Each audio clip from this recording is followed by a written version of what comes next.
Hi, welcome to this video. We're going to guide you through how to create a 3D zoom effect in CapCut.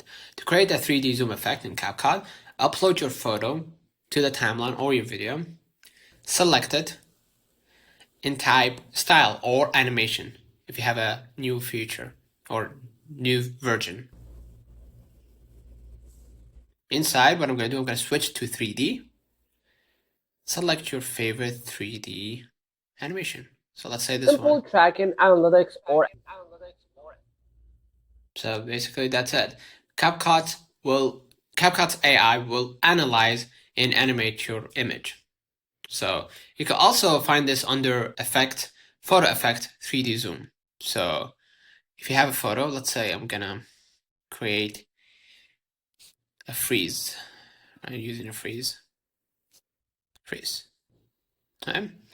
So I'm gonna click the photo, hit Effect, right?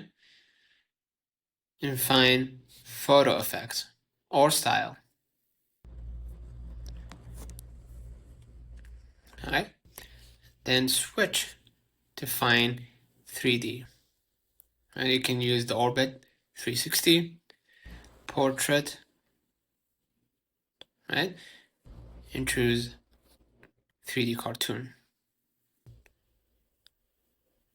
And just wait it out. So, consider liking this video, subscribe it really helps. See you in the next one.